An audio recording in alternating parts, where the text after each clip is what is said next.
What is up, guys? Welcome back to another 410 Gaming Destiny 2 Beyond Light video. Today I am going to be explaining to you the fourth and final encounter in the Deep Stone Crypt raid. This is Taniks. He is going to be flying around in a ship and it gets a little crazy. So if you watch this video, I'm going to go into detail two different ways to do this. The first way is just your regular way where you're going to be shooting down two bombs and depositing them into an area where the scanner is going to let you know. And then another way that my team uses for speed runs, you're going to be shooting down all four bombs. So I'm going to be going into detail both ways.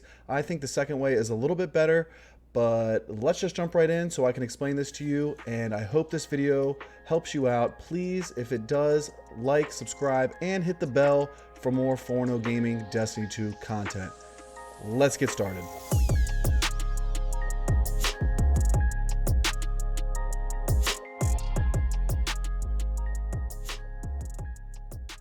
So the final encounter of this raid is against Taniks the Abomination. This encounter shares the exact same mechanics that the last encounter, with slight differences to the operator and suppressor roles. Like I said before, I'm going to explain the basic mechanics of this encounter, and then I'm going to go back and show you the one-phase strategy.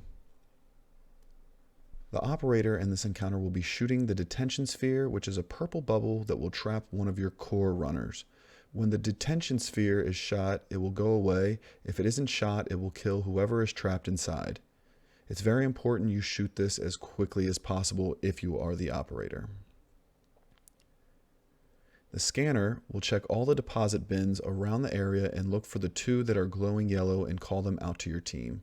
If you want to one-phase this boss, the scanner will not have to make any callouts because all four cores will need to be deposited at the same time so you can get an elongated damage phase. The suppressor will stand beneath the three security drones that are in the same area that Taniks is in and will be responsible for shooting all three of them to get the stun, just like the last encounter. This will allow your team to deposit the cores to initiate damage phase. Core runners will be responsible for depositing the cores into the deposit bins that are called out by your scanner before your radiation stacks reach 10.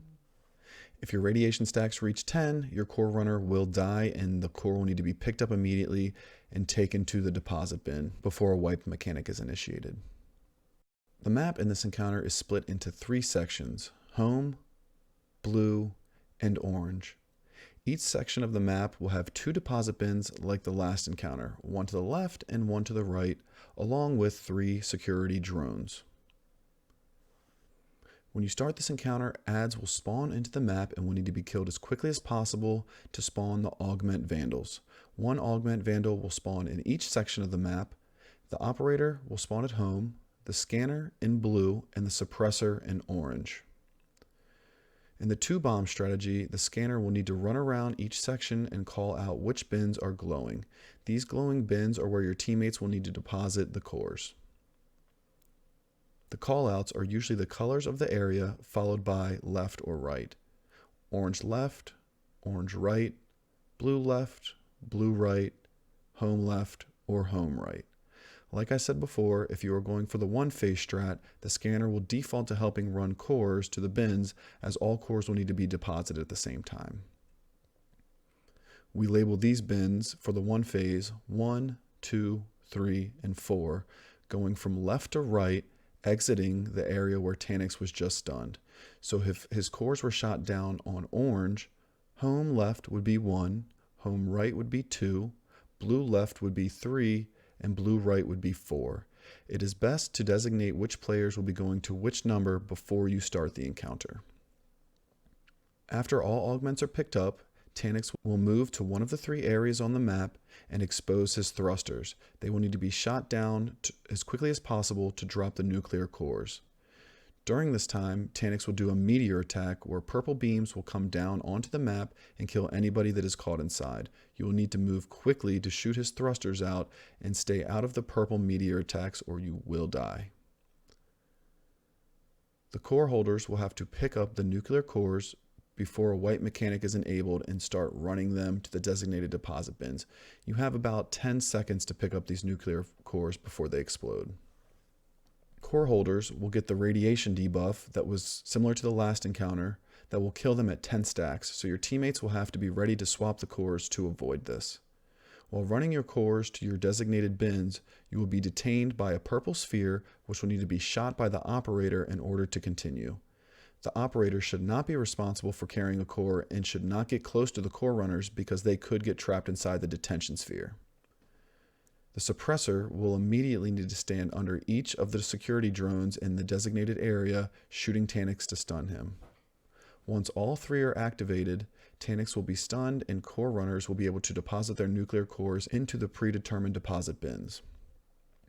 After Taniks is stunned, a random player will have their augment disabled and will need to swap in the augment terminal. In the 1 phase, no swap is needed. Once you have deposited all 4 nuclear cores, the damage phase will begin. If you deposited 2 cores at a time, you will get 2 damage windows per phase, and if you deposited all 4 at once, your damage phase will have 3 windows for DPS, allowing for a quick and easy 1 phase. Taniks will summon 2 domes around him, one with an area of effect damage on the inside and one with flying debris on the outside, and you will have to jump carefully over the debris and land safely in between both domes.